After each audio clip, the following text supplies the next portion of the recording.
Welcome to the Twigg and Jenkins podcast. Oh, no. Brad Jenkins is drinking. Carrie Twigg is drinking. Tom Bonier doesn't drink. And here's the thing, guys. The last time the incomparable Tom Bonier was on the pod, which is by far, I think, one of our best podcasts. It was so good. Tom explained that he doesn't drink. And then, of course, we booked Tom for the day after the greatest ass whooping the Democrats. If ever there was a moment. Yeah. Where you knew we were going to be drinking again. There's so much booze being consumed right now in America, both brutal. In condolence and in celebration. Yeah, it's brutal. It's brutal. Twigg and I are also both wearing black. I feel like that's very apropos. Where do we start? First off, Tom! God bless you! God bless Tom Bonier. How are you feeling, Tom? Not good. No. Yeah, I was supposed to do a few podcasts today and canceled them all except this one. Oh. It's very touching because you knew that we were. Because you knew that we were going to be weird. Yeah, I think so. Honestly. Yeah. You knew you were still going to have a good time. No, I feel like a lot of the podcasts I do, there's at least I put this expectation on myself that I have to be very serious. Yeah. Yeah. And obviously today's a very serious day, but also it's like, yeah, sure. I just can't do that. It's not what the people come to Twigg and Jenkins for. You have both. Yeah, I mean, because it is. I don't know how you guys feel. I don't know if it's from my years of doing campaign work or some other personality defect, but like I don't think I mean, I cried, I think, when he won in 2016, but almost not about him since then. I didn't cry last night. Yeah. I feel very resigned and relatively calm, and I'm trying to figure out sort of what I actually think. But no matter what, I mean, having lived a life engaged in the experiment of America, I've been disappointed many a time before. Yeah. And I've lost a lot of campaigns, and you know how it feels. And I just sort of, I find this neither shocking. I'm of course disappointed, but I'm not like, I don't feel like I'm in pieces or anything. No. It's a weird feeling. I have like a feeling, I have like a lot of anger. It is like, different is it directed forms of to emotions. anyone? Just anger in general. Sure. I'm just kind of angry. I'm just kind of angry at America. Just kind of angry at America. Because America can do so much better. Yeah, totally. We deserve better. It's like when you have a friend who dates just like a horrible human. Yeah. And you're like, bro, come on. Yeah. You can do better. I'm just angry. I'm just really angry. I think, and that anger goes deep. I mean, that anger could go back to the founding of the 1600, Sure. it like there's not, I don't want us to be angry. I think we can do a little bit of that tonight where we can talk about mistakes maybe the campaign made, things that could have happened better. We have Tom on because I'm so interested in the numbers because I expected a Trump win. I did not expect a shellacking. I'll put it that way. And these numbers better than anyone. As the results were coming in, what was like how soon did you know that this bad boy was off the rails? Did you ever think it was on the rails?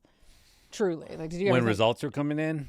No, there wasn't a moment where I had obviously a ton of hope going in, and we talked about it a few weeks ago, like lots of good signs, lots of intensity and energy. And I think the one question there, and that's really lacking in that type of analysis, is like, what was our baseline? Because in the end, like, it's undeniable. There was a lot of intensity and energy and enthusiasm around Vice President Harris when she became the nominee.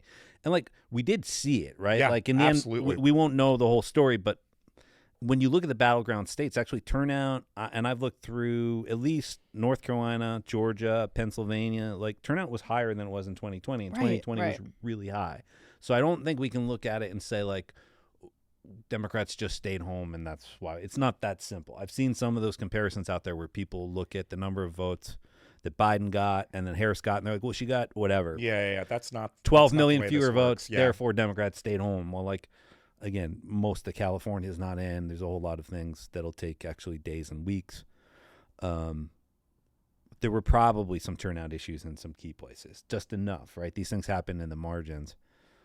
And there was undoubtedly a persuasion issue. Yeah. Agreed. And so, these races have a way of developing. And when you start to look at it on election night, you're looking for those signs. And I think we knew what a Harris victory would look like. You would expect to see overperformance in these urban and suburban counties. Yeah. And you'd expect to see Trump doing what he did. A lot of the first stuff that came in was like rural counties in Indiana and Kentucky, and he was doing as well, if not better. And for me, it was like, okay, well, that's not surprising. Right. The people who are with him at that level, those people are going to stay with him. But it was when you started to see some of these suburban counties come in, and it was just a few points shift away from us. It's like, oh, well, that's not good. In Georgia, when you win by 11,000 votes, you can't lose anything. You can't have any sort of shift. So it felt bad pretty quickly, and it just got worse consistently through the night. And then Florida, obviously, was the other one that came in super early. Where obviously we weren't going to win Florida or even be necessarily competitive there, but there was some hope that it would get better than what we saw in 2022 because Democratic turnout was so bad there in 2022. And it counted so quick, and it was so bad. And seeing Miami-Dade really bad go against us. Was it like 10%? When did he end up winning by? Like 10%? Yeah, a good bit. Crazy. That was, again, it's like, okay, well, that's Florida, but basically your theory of the case starts narrowing in those things. Like, if we're going to win, it's different than we thought it would be. And you paint yourself into more of a logical corner at a certain point than is plausible to stand on. And some campaign staff were together last night. So you sort of break up and you go and you choose your given 8 or 10 people that you're going to actually watch things with if you're outside the boiler room. And I bailed so hard. By like 8 o'clock, I was like, and I'm out. Like, I'm not doing this. The hope is gone. It was pretty early because of exactly what you're saying. Suburban numbers coming in. Georgia, and I never thought we were going to win Georgia, but I was like, we're not all that different, right? Like suburbs are kind of the suburbs. And I understand that there's like regional flavors, but it was like, oh, I think this is going to be I want to be alone type of night. Yeah. Certainly, like, the Sun Belt appeared off the table pretty quickly. Yeah. And then it was like, okay, well, it's just the blue wall.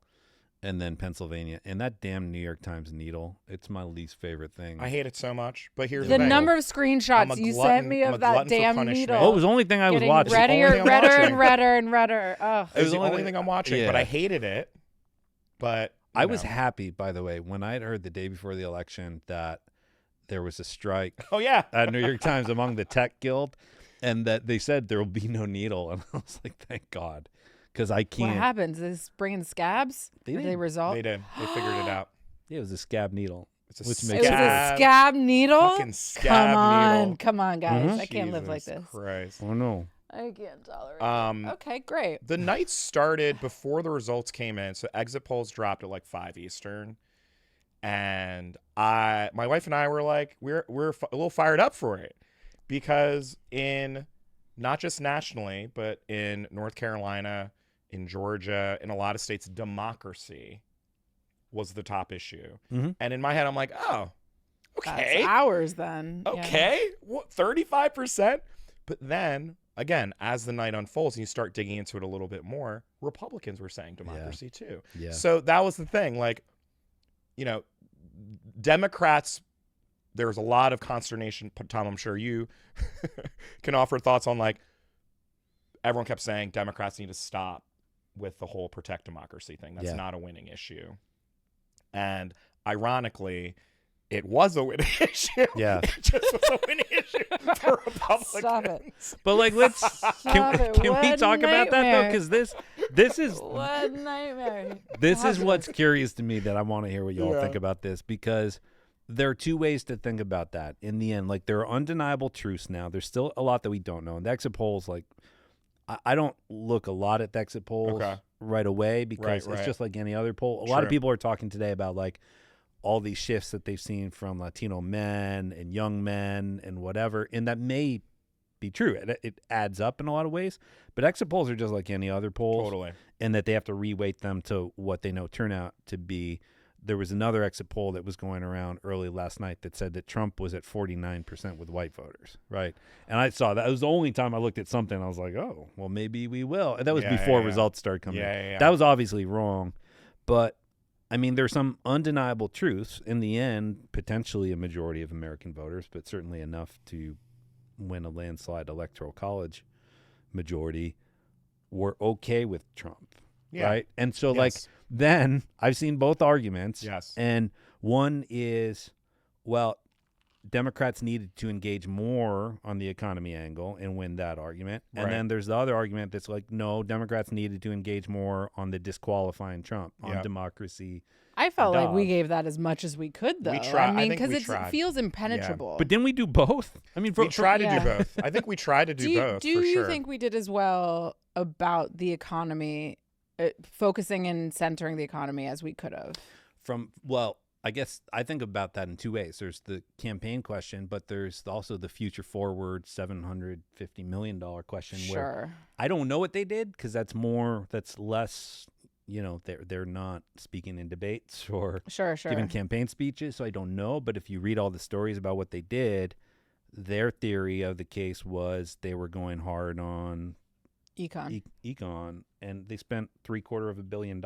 And for context, this is the preferred super PAC of the left, was called Future Forward, and they spent about maybe they had raised $800 billion, close to 750 of it went on TV. Yeah, they did a bang up job. No, I'm kidding.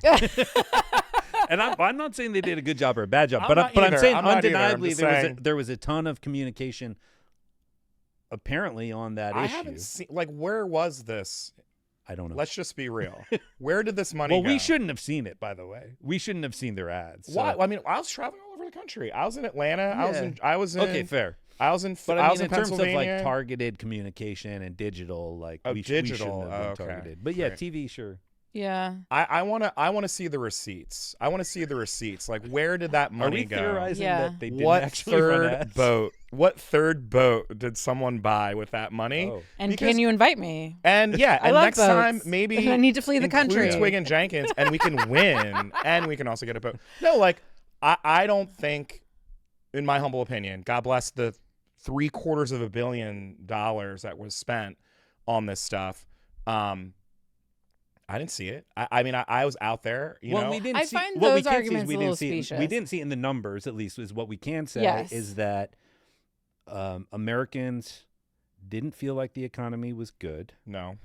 Which is weird, right? Because if you look at the polls, most Americans, when you ask them how the economy is for them, they said it was good. Right. But then you ask them how the economy was writ large, and they say it was bad. And I think part of that is you go to the grocery store and you see the prices. Yeah. And you're like, I can handle this, but this is crazy. Yeah. This is not okay. Yes. I think there's that. So in the end, we weren't able to change people's perceptions of the economy. Sure. We weren't able to win on people's perceptions of who would do a better job fixing the economy. Yeah. We didn't convince Americans that Trump was disqualified because of January 6th and the insurrection. And we didn't convince Americans that Trump was disqualified because he removed a fundamental human right from more than half of the country. We didn't do any of those four things. And so I see people arguing today about we should have done more of this one or more of that one. I don't know. It feels like there was a lot there, but I don't know, not enough. I don't know that we did any. I don't know what the answer is. Yeah, that's a very good point. I don't know that we did any of those things. I'm haunted by something. Brad has sent me maybe as many text messages in the last 5 weeks as he has in the 10 or 15 years that we've been friends. All I do is I wake up every day and I just start sending Twigg articles or tweets. The links section of when you scroll down, it's photos you shared, links. It's 700 That's a very links. dad thing to do. It is very daddy. Well, yeah, he's a real papa over here. Yeah. But one of them, and I do my best to make it through as many of them as I can. But one of them that I thought about too early this morning was the link that you sent me. Someone had written an article comparing, contrasting our closing message with Obama's closing message. And the front page of the website literally said, calculate your Obama tax cut. Yeah. That's what BarackObama.com was for the last 3 weeks of the election. And thinking about so many people who don't understand everything that Joe Biden has done to try and fix the economy. Joe Biden's reluctance to That's what they should have spent that money on. Crow about what That he $1 billion, had done. they should have spent money on what Joe Biden did.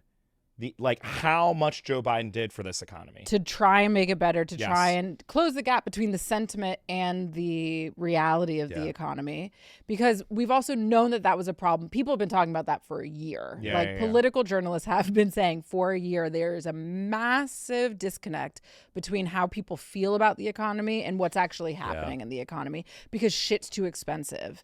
Even like my family, you know, not working class, but you can't go to the grocery. Like everyone in my family is just like, everything is so expensive. Yeah. Like what on earth? How did I just walk out of a grocery and I have 6 things, it's $100? Like I can, to your point, I can do this, but how are people making this work? Right. And then someone tells you it's a problem and they're going to fix it, and you feel like the other side isn't doing that, then that's going to resonate. I think the thing that's interesting to me from the result that I think underscores the point that this was more about a sort of broader campaign thematic and less about campaign tactics is that the vote shifted more against us in the non-contested states. Like the biggest shifts were in like the New Yorks and New Jerseys. Very good point. And where it wasn't contested at all, which suggests those are people who are getting the sort of purest sense of the race without getting the bombardment of campaign. And the fact that it shifted so far tells me that the fundamentals of this race were dramatically against us. Wow, we didn't do enough work just changing how people perceive Democrats in our campaign and Donald Trump. And so in the end, like I think the campaign from a tactical perspective probably did a pretty good job. If you look at how the battlegrounds shifted, they shifted less. That's such a great point. Thematics versus tactics. But the headwinds were way too strong because we didn't win the sort of fundamental element. And again, that's not to say that there isn't fault within the campaign or anywhere else, because the campaign has to do both, right? Like you have to have the broad thematics and sort of fundamentals first, and then you have to have the tactics to drive that home. And I feel like, again, the early evidence is they were really good with the tactics and the individual, or at least, you know, you see success in the numbers, but the fundamentals and the thematics were just overwhelmingly negative, and you know that was just too much. It's a really good point. I also think I brought this up on our last pod very provocatively, Tom, and I'm sure that people are did not love what I said. Was it more provocative than me saying she was going to win in a landslide? Oh yeah, that's only provocative in retrospect. Should we just clip that? I just want to clip that and just like keep putting it out there. Please don't. No, but I was a little bit skeptical of all, because this is what was happening. There was like a lot. I felt very uneasy. Twigg knows this, of the vibes. The vibes felt too good going into election day, and I think we were patting ourselves on the back about all the doors we were hitting. And I'm like, great. I have something to say about that. I love that we're hitting all these doors. Great. But I'm like, does that matter? Right. But I think what Tom just said is a really interesting point, which is in the places where we did have a campaign presence, in the places where there was a campaign apparatus and there was infrastructure, Kamala overperformed everywhere else where there was no campaign apparatus. We got blown the fuck out. Yeah. I mean, we I haven't seen barely won New Jersey. That is a New Jersey. good Super we close. barely won New Jersey. They flipped Orleans County, Massachusetts, Cape Cod. Yeah. Trump's gonna win it. Florida hasn't been won by a Republican in over 60 years. It's crazy. Is that because of Joe Kennedy? Oh, What's his name? RFK Jr. Yeah. RFK Jr. What's that guy's name? Our future Health and Human Services Secretary. Yeah, exactly. You'll know his name soon enough. You'll know his name. So anyway, I just want to say that out loud, that I think I was, I think I was not giving, to Tom's point. You're right. It's a really good point on the voter data, but maybe take a step back, Tom, on, did you see that? Was there anything in the numbers? Because we always focus on the battleground states. Yeah. Right? Because that is because of the stupid fucking electoral college. That's the only states that matter. Mm-hmm. But,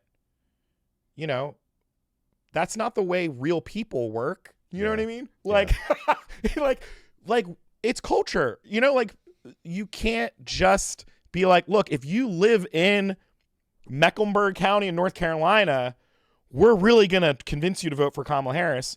but there's all these other entry points where they're getting information and sentiment and and so it does need to be a national strategy. It does need to be a 50-state strategy.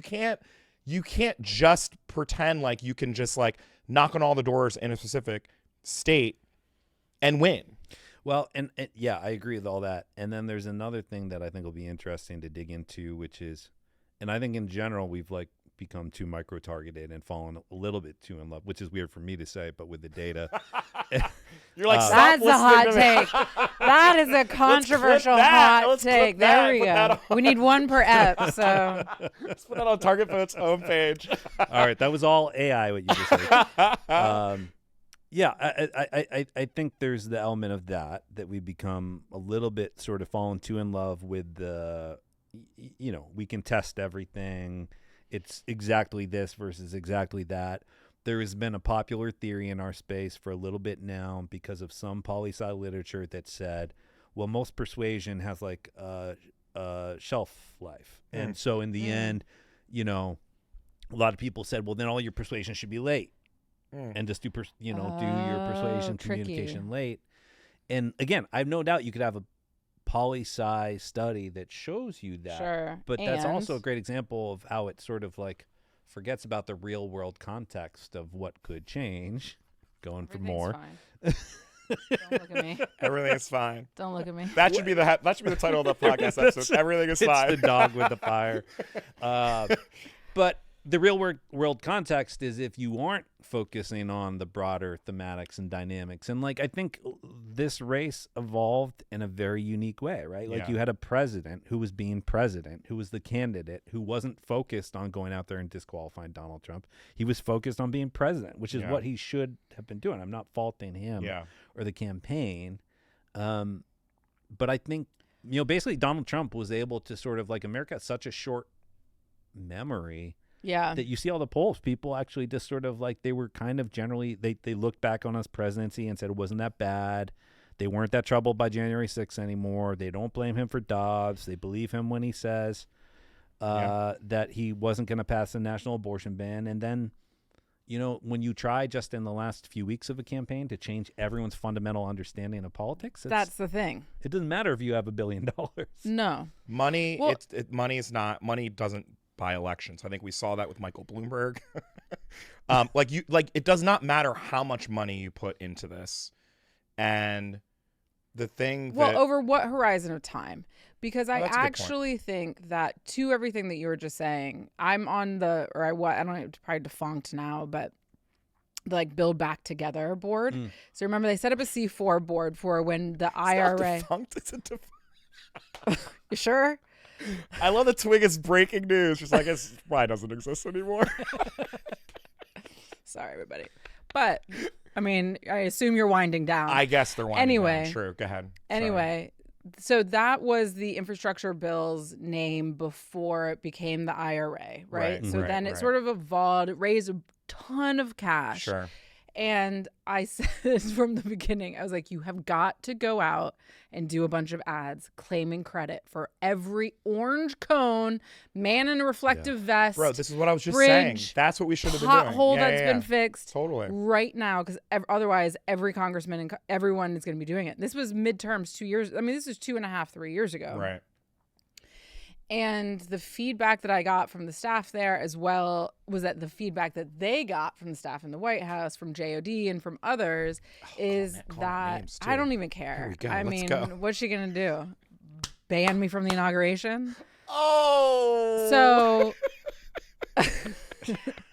So does she get Trump inauguration tickets? Is that how does that happen? Can you imagine having to show up to that thing? I mean, God bless Michelle Obama and Kamala Harris. Do you think Kamala will go? Let me finish this point, and then we can get into the petty of it all. Okay. And the sentiment that I got, that I was told staff to staff, was that Joe Biden doesn't want to do that because it's like against his temperament, which I can understand. And yet, why did you ask him?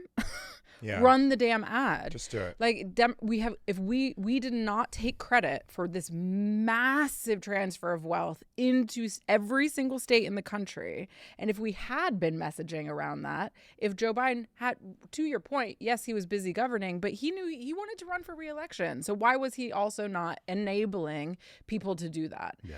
And I think there's a lot of blame to go around in this moment. I've said before, like I was literally thinking as I was coming down here this morning, I was like, I wish I could find one of those big fingers, those big foam fingers, and just like point my finger at a bunch names that I have on a list. There is blame to go around. There's blame to be shared, but some of it is just a fundamental apprehension that Democrats have about thinking about constant 365 messaging and like building And the marketing.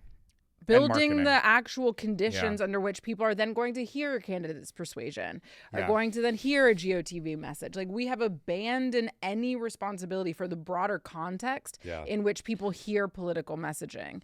And that I think is a massive, massive problem that if the DNC and does not start to figure out and take seriously like today, then we're going to continue to see these kind of catastrophic losses and this dynamic where every single state in the country, I think, aside from one, has trended more, aside from Washington, has trended more Republican. Yeah.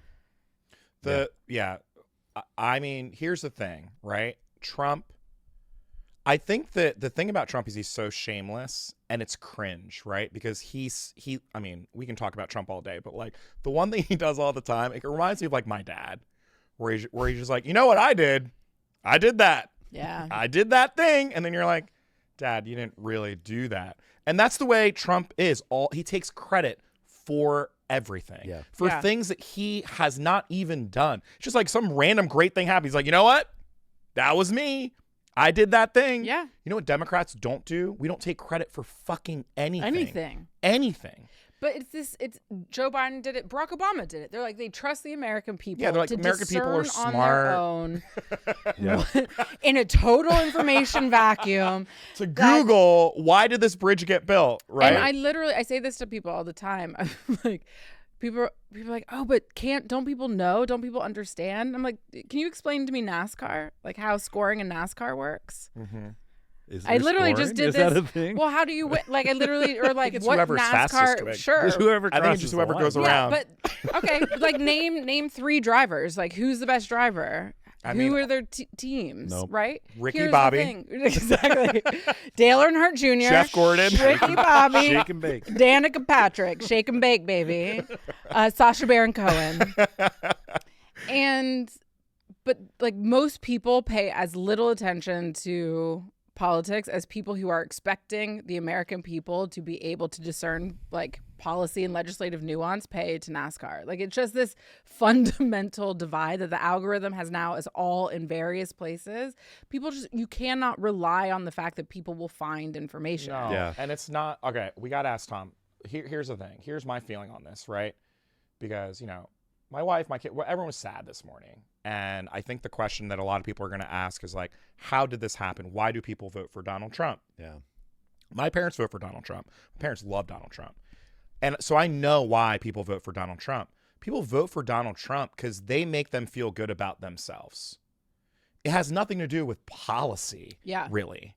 It has to do with it's like their identity is wrapped up in what Trump stands for. And what Trump stands for is giving a middle finger to the elites and giving a middle finger to people that look down on working class people. That is why people vote for Donald Trump. There are some people who vote for him because of tax cuts or whatever, like billionaires like Elon Musk and whatever. But like Jeff I think the Bezos. vast majority of people vote for Trump because of how he makes them feel. And, speaking of data, I mean, the one thing as Democrats, we're so laser focused on or what are the specific policies and what are the specific communities, and we slice and dice our voting base in all these different demographics, all of these different races. And I think that you were saying it earlier, like we're micro-targeting it to a point where nothing matters. It's all gobbledygook. And if you were to ask someone, what do Democrats stand for? I don't know that people could give you a really good answer. Yeah. I think there's a reason why when we look at like the voter registration, that, and again, we talked about this on here, where I have a caveat where it's like, well, yeah, more Republicans are registering to vote than Democrats, but you have all these unaffiliated who are basically going to vote Democrat. And that's true, but it should be a great concern to us of like, well, why aren't they registering as Democrats? Yeah. Like, why is it that Yes. if you're a Republican or a Trump supporter, you are so psyched to go out and register as a Republican, but if you're a Democratic voter, you're just like, and part of that's the difference in psychology. I don't want to like, it's not equal, but undeniably in the last few years, there has been a trend where Democrats, people who vote for Democratic candidates sometimes, are much less likely to want to affiliate or register with the party. And it does suggest that we're losing the branding war. It's not We're great. losing the big arguments. We're The fighting the back to small thematics. ball. Yeah. Yeah. And we're in love with the fact that we have, that we've got the bigger field operation, we got the more experience, and all that's important. You have to have that. And undoubtedly, we had better field operations in terms of at least the scope of it. We had more. Oh, 100%. But we didn't win the big argument, and it's kind of hard. You can only do so much at the doors if, to your point, people are predisposed to just think that you are, you're not aligned with this guy who's taking down the establishment. Yeah. He undermined every institution in this country for 4 years, and we let him do it.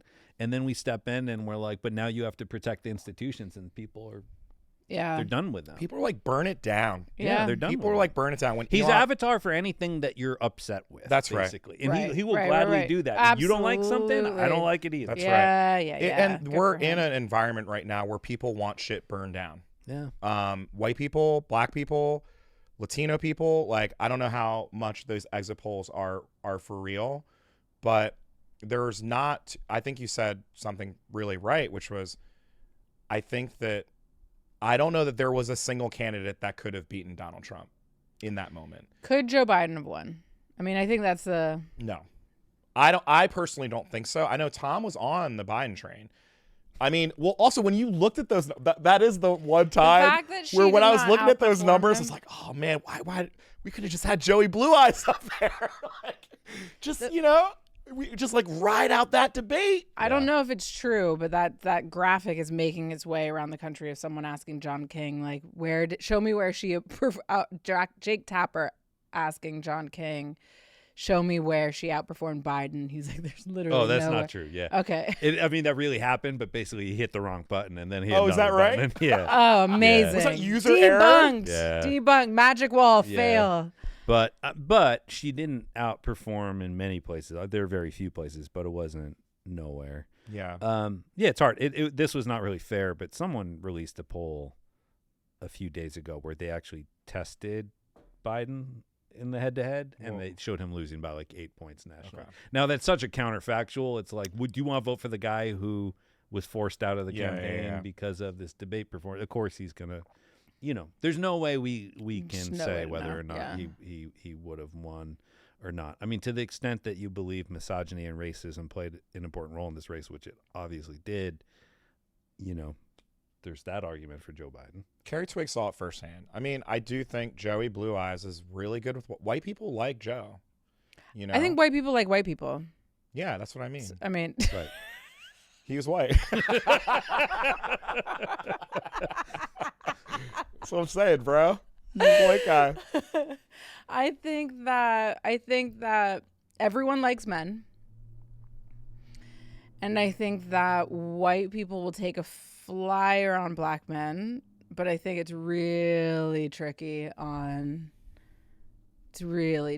get folks to do both, to pick a woman and to pick a black person. I just think it was difficult. And I don't know that I mean, listen, I think this race is imminently winnable, would have been imminently winnable. The numbers are there. The amount of people are there. I think to your point around tactics, I think we made a mistake very early on at the convention, not letting the uncommitted movement have its moment at the convention. I think that was a mistake that we continued to pay for. Again, in a time of inches, when just like 1,000 votes here actually can make a difference. I think that I couldn't agree more. We perhaps inverted. I actually think the Liz Cheney of it all, the trying to court Republicans of it all, was a right strategy. I think maybe we could have inverted that a little bit and done more base work first. Yeah. She came out really early trying to start courting Republicans, and I think that we will pay a price. We paid the price for that. I think there was a risk. I think she had to do that because I think the numbers were showing she's a San Francisco liberal. Sure. I think that none Fluff of these was are so great scared. options. Right. So she's like trying to beat back that image of herself. But you're right. It came at great cost. None of these are obvious necessarily. I think everyone made the best decision they could in the moment that they made the decision. But generally speaking, I think she did as great as we could have ever respectably asked anyone to do in 87 days or 100 days. Yeah, or I think she was an long incredible candidate. She was an incredible candidate. Her debate performance, the way she grew to the stage, the way she showed up under the bright lights, I think she did a phenomenal job. I know I've said this a lot privately to you, and I said it earlier before we started. This was a terrible campaign. It was not just a bad campaign. It was not a well-run campaign. The idea that this was the best field organization in history, as I heard repeated ad nauseum last night on cable news, is crazy. And I think there's a bunch of reasons for that. It's not because, it's the infrastructure was not there for her to take over. You then had 3 different reporting. It was a mess. And I don't actually attribute that to her, but I attribute it to a bunch of choices made in the lead up to then the unimaginable, which is switching the top of the ticket in the middle of the summer of a general election. And I think there's a broader problem that we have had, and I think I spoke to it a little bit last episode, where we have as a party become very captured and allowed ourselves to be painted, and in some ways have earned being branded as a hyper elite party. We're very comfortable with that, I think. And I think that we have a bubble.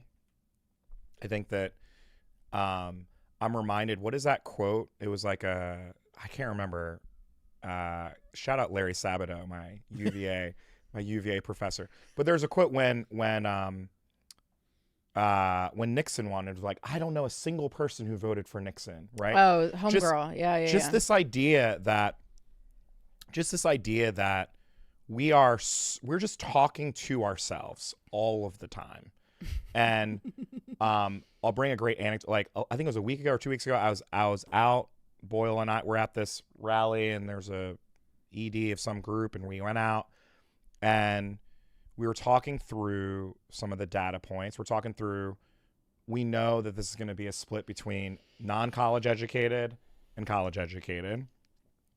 And this person essentially saying like, yeah, but we're clearly going to win because we got the college educated. And I'm like, you do know that college educated, there are less college educated people. There are less college educated people than not. Like by a very big margin. Yeah, there's so many people. The majority of Americans do not go to college. Yeah. The majority of Americans have a 6th grade education. And that'll probably get worse over the And it's going to get worse with the gender gap is certainly getting worse. With the deterioration. I mean, there will be no more Department of Education. There's no public funding for public schools. Like, college is too damn expensive anyway. College is too damn expensive anyway. But my point is, like, we feel good because we're like, it's like a badge of honor. We've got the college-educated voters because that means we've got the smart voters, so we must be doing everything right. When in reality, us having the college-educated voters and not the non-college-educated voters leads to last night. Yeah. We should be waking up every morning terrified that we don't have the non-college-educated voters because guess what? That's America. That is literally America, and no one cares. No one cares. No one cares about the non-college educated voter. You know what people care about? Fucking every race, well, do we have this race? And we have that race. We have this race. We have that race. People, I hate to break it to you. Race is bullshit. Race is a social construct. It's just bullshit. Yeah. And we just need to get out of this tribalism. We need to get out of this the way that our campaign structures are, the sort of progressive infrastructure is built. It's infuriating to me that we lost. It's infuriating to me that we lost. There's no reason. There's no reason for that it. Donald Trump should win in the United States of America. There's no reason why. And I'm mad because I think that we have to shoulder, as Democrats, we have to shoulder this blame. We have to call accountability on ourselves. Oh, yeah. You know? And No one's fault but our sorry, own. I might need No another question. drink. Like, Come here. the thing about Tom, the reason why I love Tom so much, so Tom and I I was doing all this Asian American vote work. And why I love Tom Bonier so much was because he was able to kind of like see through the forest and see all of the opportunities if investments were made in the right way of being able to really truly find our voters and turn them out. We need to do that with white voters. Yeah. Well, But what's the white Talk to vote us, Tom. strategy? talk to us, Tom. Now we're getting into the real reason why you're here. What is the white vote As One of strategy? America's, as one As of a white America's guy who great whites. drives a pickup truck. It is electric. And but you're wearing flannel, like you're like, I live in a exurb, but Trump yeah. plays Here in. we go. So like from your own experience, like You would have what worn are, that win or lose. I just want to, exactly, for the audience. exactly. It's not That's a true. pander. That's What true. are Democrats missing about white people, Tom? Let's just be Oh, real. God. I can't be the voice of. I can. white Do people. it. By Wait, the I way, have so many thoughts on this. Okay, though. okay. Can Let's I let Tom can I cook. add? Please. I'm not gonna have an answer, so I want to hear your answer. But I just want to add on what you said. I agree that the education, the educational attainment element has become more important and Yes. is cutting across racial lines, right? Yes. And we have seen that you look among voters of color, you're seeing similar things happen. It's not to Totally. the same extent, but you're seeing a split along educational attainment, and we haven't paid close enough attention to that for sure. God bless you, Tom. But no, I'm serious. Like as a white guy, But wait, what do hold we on. think? Oh, sorry, go ahead. But on that point, again, stepping in to talk about white men. I feel like Tom was trying to change the subject. This is Yeah. something I've cultivated. A little bit. I have cultivated such a reputation for being the white man Whisper. lover. You whisperer. are the white man whisperer. You are. I've dated like 2 white guys in my life, but this is great. I But love did you grow up corrected around that them. for the record, just in for the case record. people. That's for you. That's like, for you, it's whoever's watching. It's only 2. God You know what bless people you. have been saying. Yeah. People would say, no, go. But I think a couple different things. I think, and no one's trying to hear this in this I'm moment. trying to hear it all. But I think this, again, culture is the context, right? And we've really abdicated any sort of responsibility for building a broader culture around the party to our detriment, I think. Mm-hmm. And in it would have had to be 2016, early 2017 when we were picking a new DNC chair. Mm-hmm. It was President Obama wanted Tom Yep. Perez, former labor secretary who wanted to be the governor of Maryland or whatever he That's wanted right. to That do. didn't work out well. And did he actually run though? I He think ran. He Yeah, did. He lost did. in the primary. He ran, lost in the primary, ends up as DNC chair. I was a staffer for Keith Ellison, who was Bernie Sanders' pick. Of course. Right. And we had a moment where Bernie Sanders, as we know, changed sort of the Overton window and how we talked about econ just generally. I don't think Joe Biden would have been as viable without Bernie Sanders because of the way he shifted the party much more toward kind of working class back towards Yes. working class, middle class issues, kept the union vote in place a little bit longer than we rightfully deserved, to be perfectly honest. Bernie Sanders in 2016 probably bought us another cycle with union voters in a way and that we did not deserve, that Barack Obama fully cost us. Yes. Like I agree as with a you. labor liaison for the Barack Obama administration, like we were losing them then, and Bernie is what kept them in the Democratic Party for as long as they stayed. And we've obviously watched them walk away. And industrial unions and them as an avatar for the interest of your average white guy around the country is something that we have not given a single damn about for a very long time. And the people who represent our party who do give a damn about them, we have kept to the side. Yeah. Like Bernie was treated as an interloper. Yeah. The DNC was 100% in the tank for Hillary. And then we couldn't even meaningfully think about ways to integrate him into the party fabric, other than being like, we'll now allow Elizabeth Warren, we'll now have all these other candidates who rise to prominence, but we will not allow you to. I can't believe I'm on this podcast defending Bernie Sanders, but here I am. Well, I was just gonna say, this is so fucking beautiful. For the number of years that Carrie Twigg has given me shit for supporting Bernie Sanders in the primary. I was like, give me a break. Get out of my face with this guy. Can't stand him. But I've now repeatedly eaten my words. And like, this is a fundamental values issue and a culture issue for Democrats. And about when we say big tent, do we actually mean that economically, or do we just mean that racially? And the fact that Donald Trump is the candidate that we have allowed to scramble the lines and sort of reorganize the American electorate around a line of class versus a line of race is unbelievable. And if we don't pay attention to that, he's doing it while fucking it up. He's doing it unintentionally. Do you know what I mean? Like, without it's any crazy. Sort of But if we end up as a multiracial party of elites, A, is that really where any of us want to be? And then B, are we ever going to win again? And so we have to take this down to the studs and like really think about what the Democratic Party is, who it's for, what it's about. Because if he has a middle class, working class party that has black people, brown people, that is not divided by race or gender, with the way that we have traditionally seen, then like we're out for a generation. Yes, because there aren't enough elites, bro. It was a direct quote to, I think, my wife. There aren't enough of us. There aren't enough people that read the New Yorker and look at the New York Times op-ed pages and buy $8 avocados. There are not enough of us. And I'm going to include myself. Like, you know, not to win presidential elections. Not to win presidential elections. Great point. We can win the special elections and the low turnout elections. Yeah. Sure. Low turnout elections, certain great. Districts, absolutely. We're not going to win. Back to the white folks. I do want to ask this question, Tom. You don't have to answer personally. But what could... I was trying to help you. I mean, but I did you will vote. not be saved. For vice president. No, I know. I'm not like... You will not. Did you vote? I've been trying to save you. You will not be saved. No, we had the white dudes for Harris on, and they were great. Yeah. And God bless We're going to need them back so that we can actually have this conversation. Yeah. We got to have them back. But, you know, a lot of what they were saying was that white men, they're, you know, talking about themselves, have felt that they sort of had to like cede ground.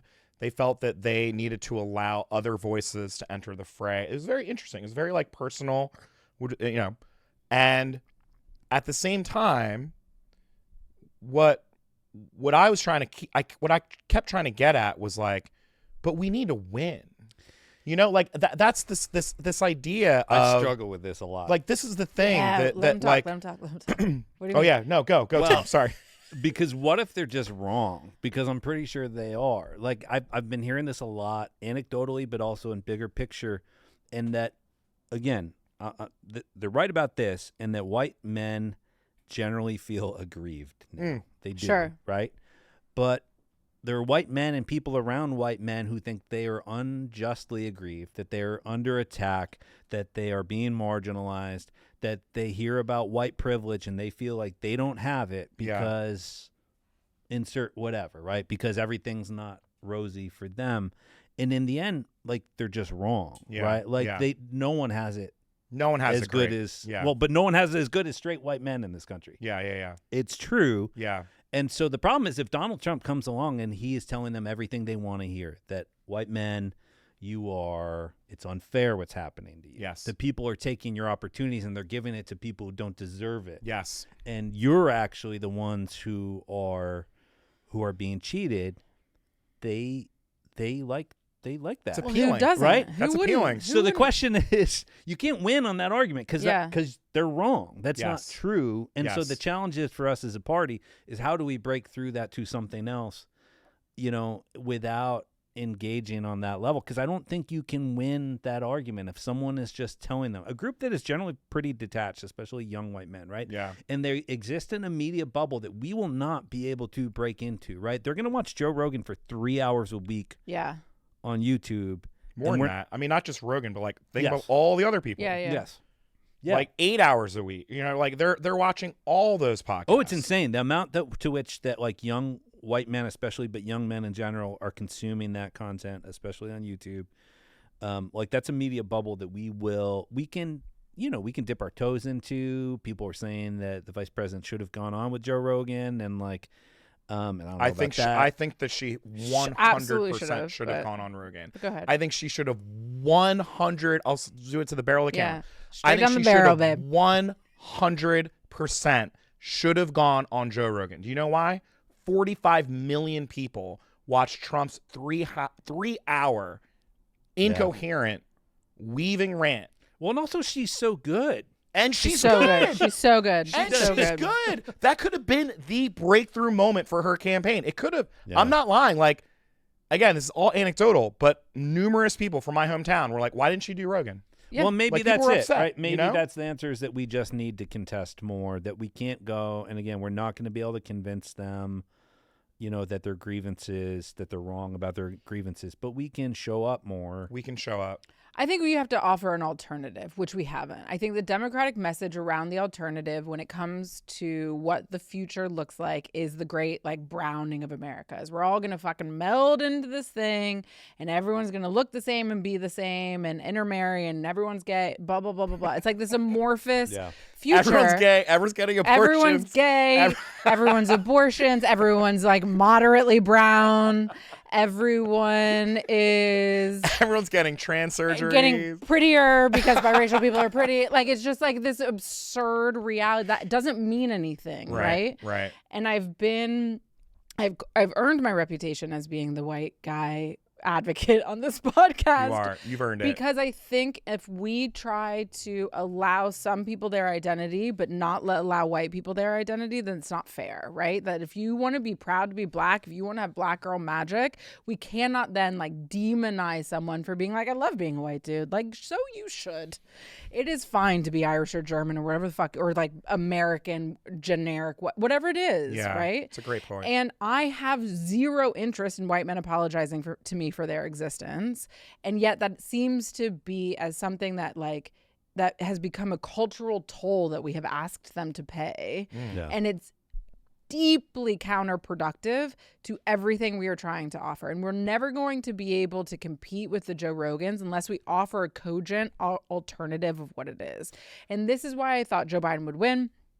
And one of the reasons why I've always loved Joe Biden since the very first time I met him in 2008 when he was the vice president, the nominee for vice president, he came to Appalachia and he would go into these tiny little rooms. I was the deputy political director of the state party at the time. And we'd go in to talk to 30 people in Putnam County and in Appalachia in Ohio. And he'd be like, listen, I get it. You don't know any black people. That's fine. It's fine. It's cool. fine that you're suspicious. Barack Obama's a great guy. Yeah. He's a family man. He loves his wife. He loves his daughters. He's going to be a good president. And I'm here to tell you, you're okay. It's okay that you're nervous. It's okay that you, and I think we have moved in the opposite direction of the left. The left has moved in the opposite direction of, if we're going to be the party of a plurality, if we're going to be the party of racial plurality and multiracial organizing, we have to be more comfortable talking about this stuff. Yeah. And we have gotten less and less and less and less comfortable and more and more precious. And that is costing us something. It's leading to Donald Trump winning again. 100%. What's fascinating to me about like Joe Rogan, but there are a lot of people who followed this path, is the Bernie to Trump path. There's a lot of people out there, and that's something that's always been kind of perplexing to me. Real. It's not though, Tom. If you think about it, right? Yeah, if you think about it, it's not that perplexing. I mean, what I was gonna say, what you were just describing, honestly, I kept flashes of Bernie kept coming up because in 2016, that primary was so inspiring. The number of young people that were so fired up for Bernie Sanders, and I got to witness it. I got to be a part of it, got to see it. I had not seen anything like it since Obama. And by the way, I have not seen anything like it since. And the way that the Democratic Party treated that Exactly. was malpractice. Yeah. Malpractice.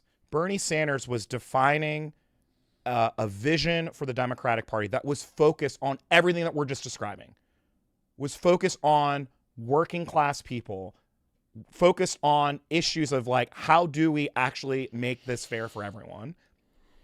But this is the way the Democratic elite, journalists included, approach Bernie Sanders. They approach him as a threat.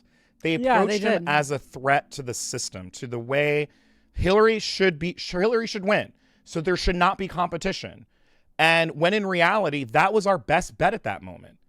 That was our best bet. Yeah. If Bernie Sanders, let's go back in time. If Bernie Sanders, if all that chicanery that all got leaked did not happen, you know what I mean? If the Democratic Party did not put their thumb on the scale for Hillary Clinton. And the Obama, and the White House. And the White House, we all did it. Yeah. I mean, not me personally, but I mean the Democratic institutions, the country wanted it. Like, that is what the country wanted. Yeah. And what happened? It went to Donald Trump.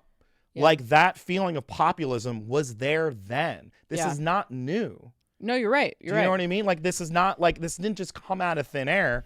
And what's exciting to me is that it proves to me that if Bernie can do it, someone else can do it. It's not it's like I think people keep saying Donald Trump is such a unique person because he just dances and he wears black, like, orange face, and you know what I mean? Like, he's a very unique person. But I think that there can be someone else. I think that we can beat Donald Trump. You know, I just don't know. Yeah, he's beatable. We've already proven that, you know. It's about, absolutely. Once. So it's about how we organize ourselves to get to that point.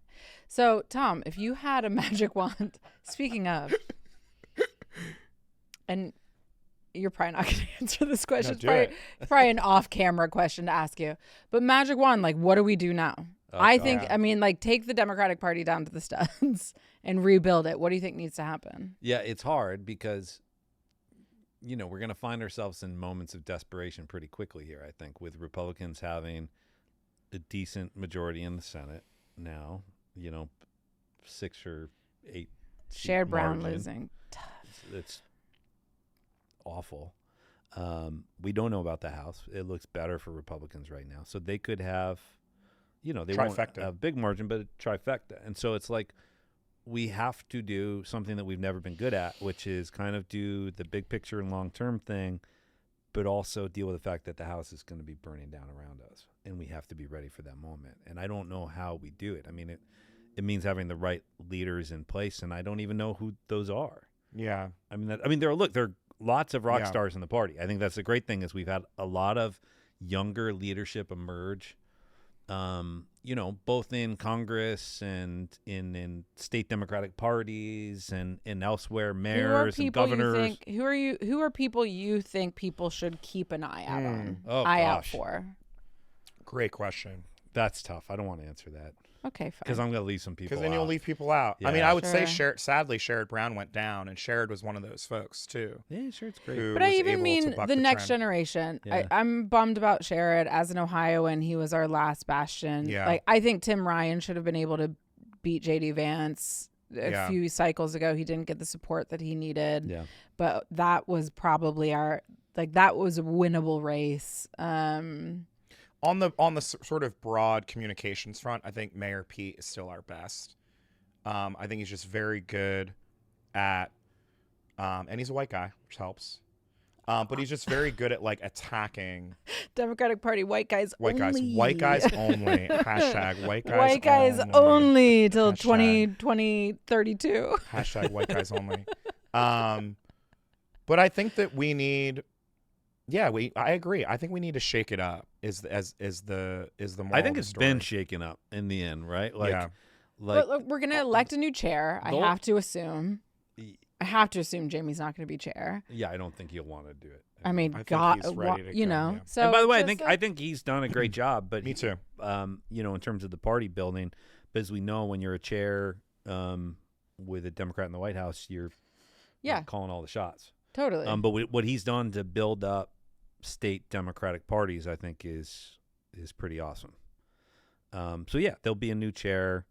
So we're going to see a turnover in leadership in the Democratic Party, and I think I'm really interested in like hard turns or like a couple bold choices.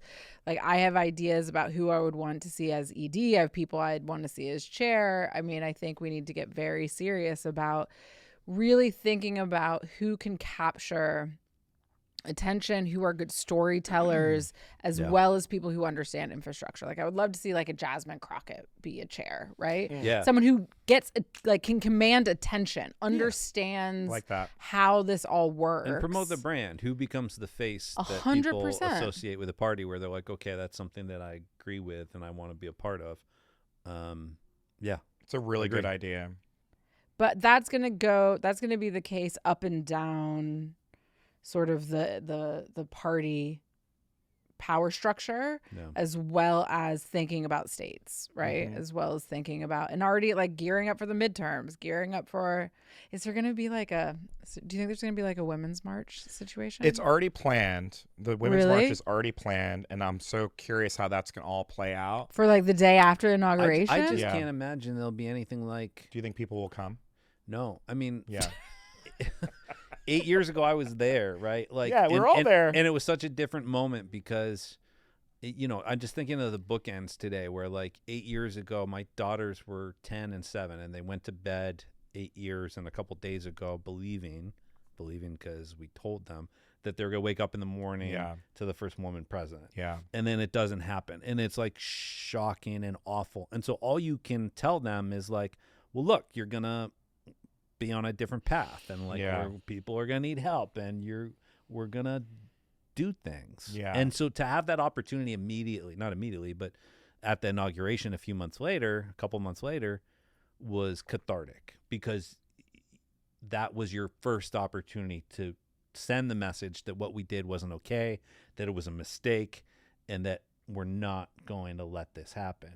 But now, like, here we are 8 years later where we went in with both eyes open, jumped in both feet, and said, let's do it again. It's hard to go back now and say, oops. Well, now we're also going to be activists again. And I'm not saying that people shouldn't be activists and shouldn't be, like, we have to find a way to do it, but it's going to be in a much more weary, battle-hardened way. It can't have the same excitement and enthusiasm. And I don't mean that in like the positive sense. I just mean in like because it felt so organic last time. Agreed. So many people showed up, and I know there was a lot of organizing that went into making it happen, but like people all around the country, so many people. I think I will be surprised if there is that much energy this well, it's time also bullshit too. Let's just be real. Because white women once again voted for Donald Trump. Probably. So you know what all those activists could have been doing with their pussy hats is could have been talking to all their friends, all their white lady friends to vote. This was your opportunity. Don't protest, vote. Don't protest, organize. Don't protest, educate your child's mom's friends, neighbor. You know what I mean? Like it would just feel so hollow.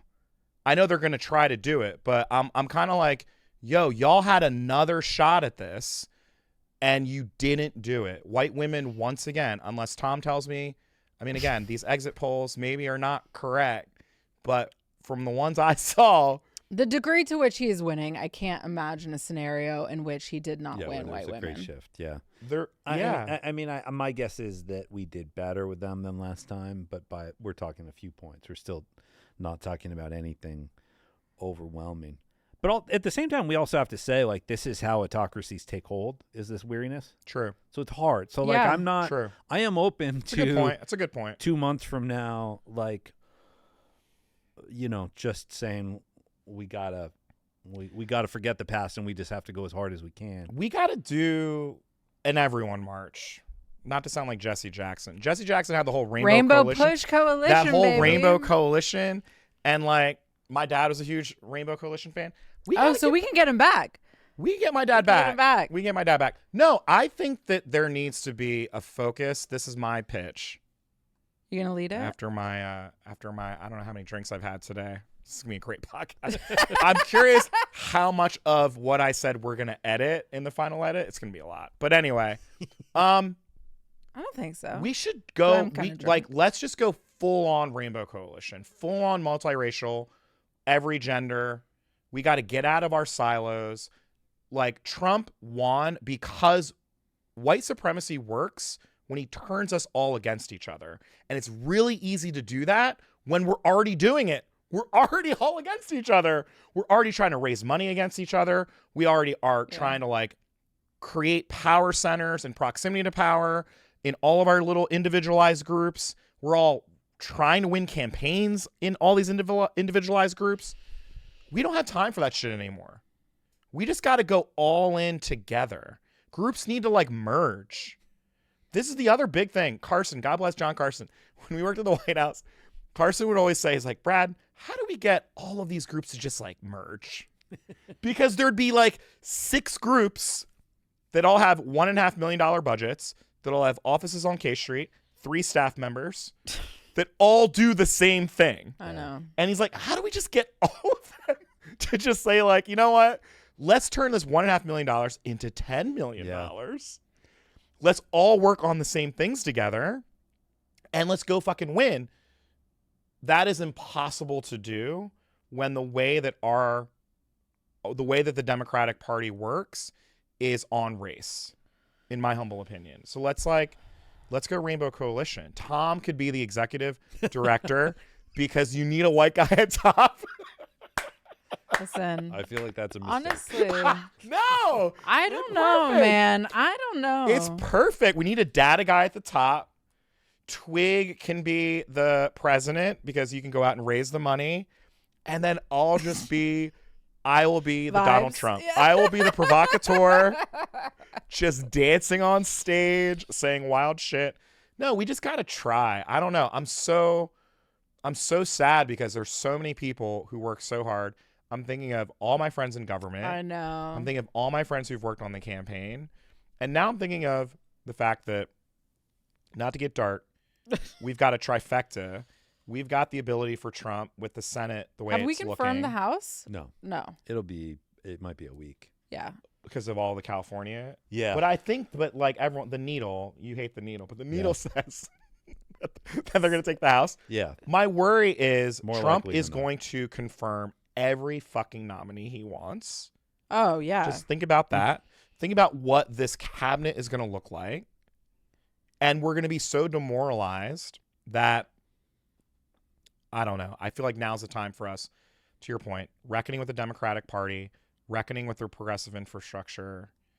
And I think that we need leaders like Bernie Sanders. We need leaders who I think can tap into something that Trump is owning. Like, let's not let him own the working class vote. No, I agree. I don't want to be the party of rich bastards. Are you kidding? Like, that's not why I got into politics. That's not Or at why I least not care just the about rich it. Not bastards. just There are the also rich some bastards. like moderately rich bastards in there. You know what I mean? No, but like, Some middle class bastards. Yeah. that's not why I got into this racket. You know. I want to ask another data question, but I feel like it's so late. We've been gone on for so long. This is turning into a Joe Rogan podcast. Gotta let Tom go home. One last question on the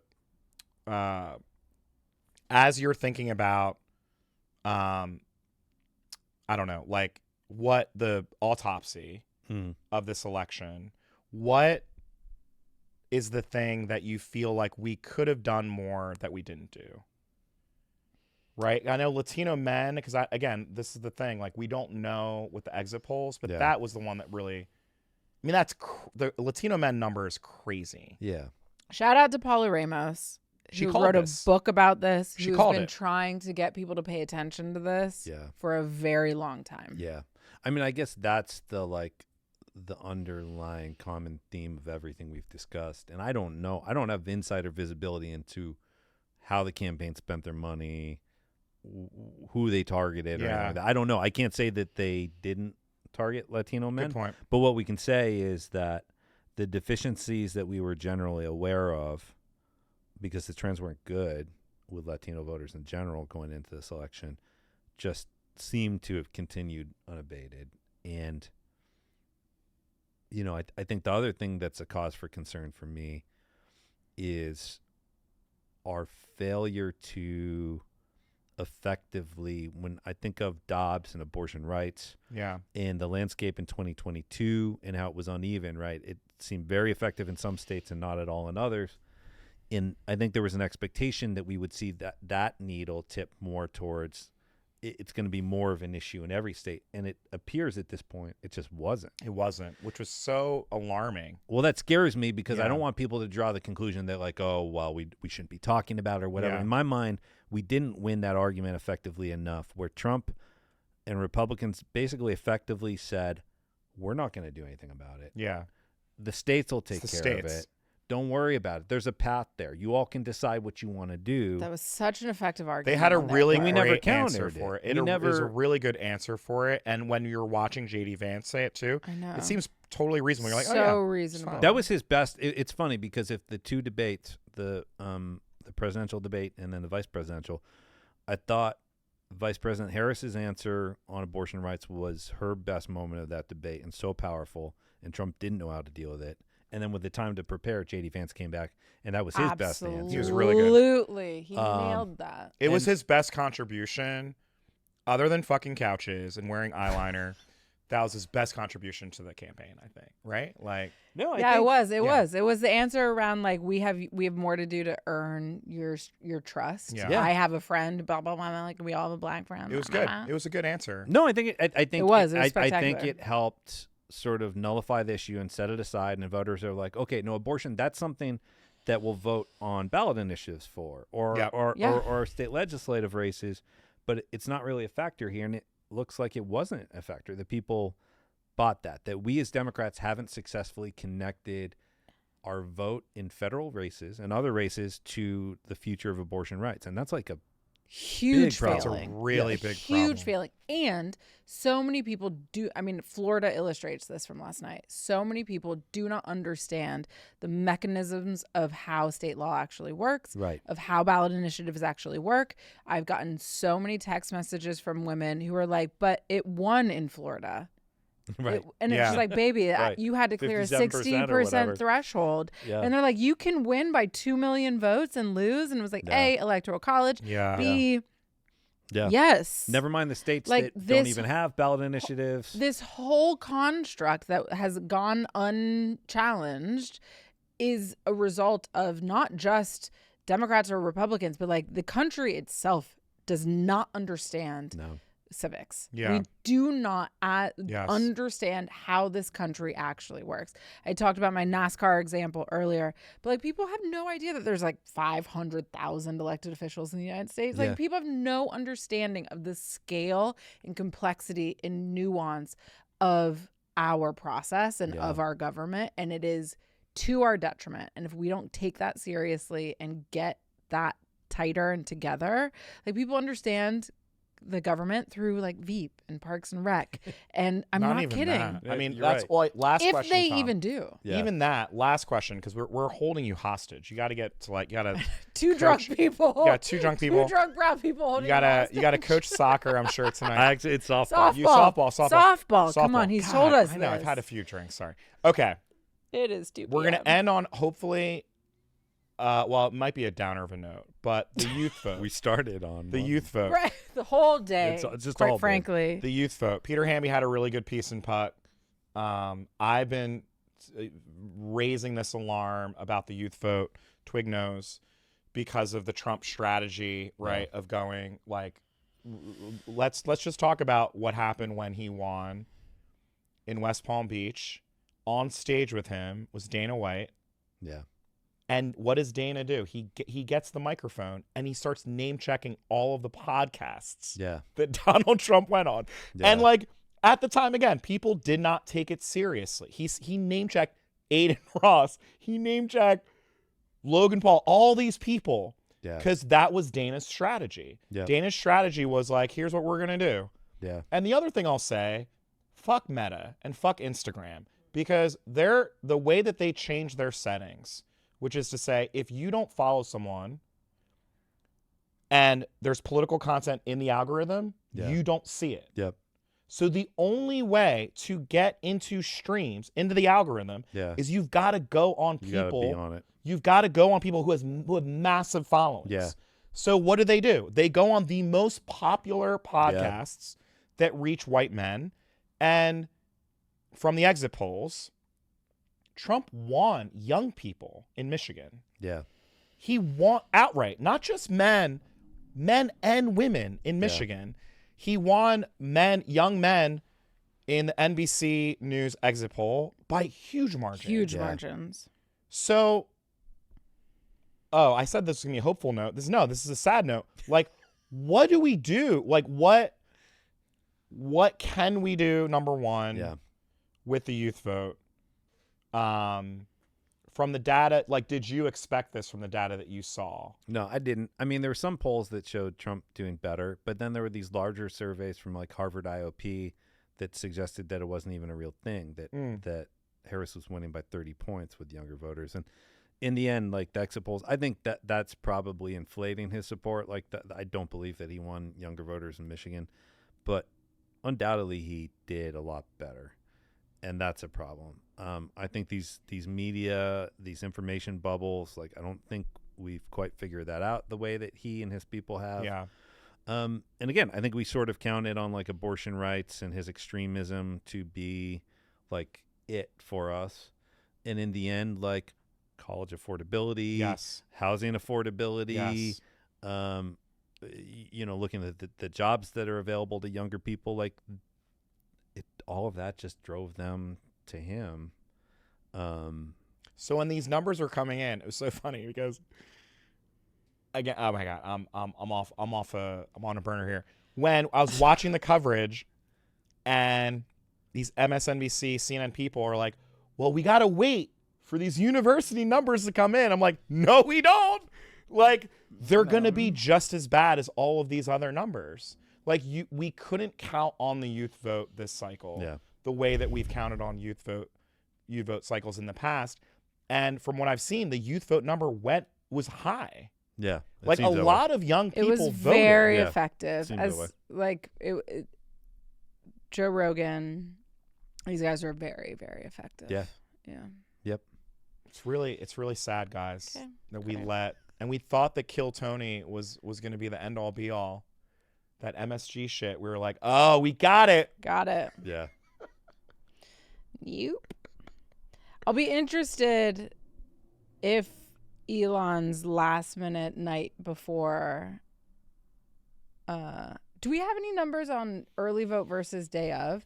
Because I've long been thinking that if she had more time, if she even just had a couple more weeks, maybe it would make something different. Yeah. I don't know about because that, though. It felt like the momentum was shifting. I know. Yeah. I hate these exit polls, but there was one exit poll. It was a national exit poll, and it said that 88% of both Republicans and Democrats, or was it 88 or 9, had already like made up their mind. Yeah. So the idea of like all these late breaking voters wasn't a thing. Yeah. It just wasn't a thing. Even the people that voted on election day, they already made up their mind like weeks ago. Yeah. You know? So as much as I love that idea of like if we had more time, maybe infrastructure wise, but as Tom said, like I think Kamala did the best she could. I think that I agree. I think that she's about to go on stage at Howard University. Are you gonna go, Tom? I heard you ran into Twigg at the rally. Yeah, I didn't get into the rally. You didn't get in? No. Twigg could have snuck you in. My phone didn't work. Oh, your phone didn't work. I mean, you didn't text, I showed up in the line for the friends and family line. It went around like a mile long. I was past the World War II memorial, so I've not had good luck with these things. I was in the purple tunnel of doom in 2008. Never got into the inaugural. It's a bummer, man. Yeah. You got to be shameless. I always hang out front until I see someone on staff who recognizes me, and then I go I'm not good at that. Yeah. Any last thoughts? I went on so many rants. There's a lot to rant about. Yeah. There's a lot to rant about. Thank you for being here, Tom. I Tom, don't know yeah. if you've From you. single No, once this is- said thank you This is and not cathartic. being one of the cancellations. Is that there we- one thing, because we talked over, also, by the way, when we posted our video on YouTube, all of the comments were, just let Tom fucking talk. And guess what we That did? was just Totally. me. That was me. That was you. That was your burner account. setting up? Yeah. And then guess what we did today? We just talked over you the whole time. No, But I is there talk anything? more than didn't- I'm comfortable with. we did better this Yeah, time. No, I don't last think time so. was I great. didn't. Not towards the end. Well, you do. That's not why you're here, babe. We all bring our own thing. I got to go on my rant. Yeah, you're here But for the juice. I love Tom so much. Like, what, I don't know. Like, what are your feelings generally about the Democratic endeavor, Tom Bonier? Because you, like, Target Smart, like, people are asking you, like, how do we do X, Y, or Z? Yeah. Right? And if you could have your druthers, Mhm. right? There's also a question I asked Tom when I was working. It's like, Tom, how much money do you need? It's like, here's how much money you need. And I'm like, okay, I'm going to go get it. And then I was not able to get it. But, like, if you had your druthers, Yeah. like, what needs to happen on the data side? We've not really Yeah. talked much about data. Yeah. I mean, there's a whole bunch of things that just continue to be issues. That thing that you referred to was how do we improve data for voters of color, looking at, like, you know, Cell phone numbers. yeah, and having more, like, especially for Latino and Asian Americans, like nation of origin, generational status, things like that. We still don't have great data on that. That remains an issue. I think beyond that, like, I don't know yet. The problem is that, like, really digging into everything and understanding what happened, like, it takes time. Like, you have to get all the voter files updated. That can take months. Yeah. And the problem is, like, when we have that, say, next, like, February, and we can finally step back and say, okay, here's what happened. All the questions that we've been talking about the youth vote and white women, Yeah. there will be answers, but it's going to take time. And usually what happens is we get to February and they've already forgotten. They moved on. We They can't do that this time, though. I hope not. I mean, everyone draws their conclusions, in the next 48 hours. And the next big DNC meetings will be in January, right? I think there's one in December. That might be December? ASDC. There's one out in Phoenix. So it's like we're gonna start picking leadership without fully knowing what happened. Yeah. Tom Bonier should be the head of the DNC. This is an idea. I would not wish that No, hell I was gonna upon say, you. that's not but I know. We need good people. We need good people. no, I know, but I mean, it's just gonna be tricky. It's gonna be rough. Tough spot. Yeah. Do we have what you were talking about in the I know you're desperate to get out of here. But We are literally holding Tom hostage against his children. Go ahead, go.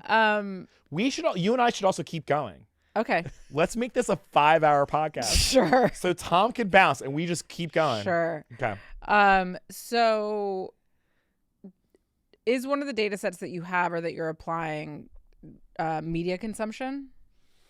Yeah, actually, so that's we do have data on that. That was actually a cool thing that we started this year, actually specifically on YouTube, where we now have data Great. that we can actually look at Amazing. YouTube.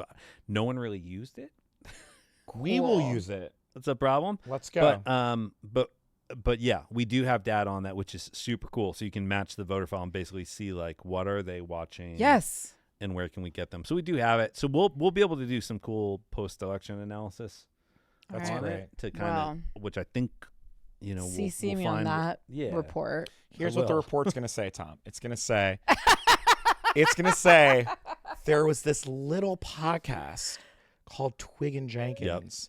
Oh, I And- thought you were going on a Rogan rant. No, it's going to say, if only Twigg and Jenkins just got out there a little bit more, Yeah. we could have gotten Yeah. 8 million. No, I'm kidding. Yeah. Biggest persuadable universe. But out I there. think what it will say is that there's a total absence of competing offerings Yeah.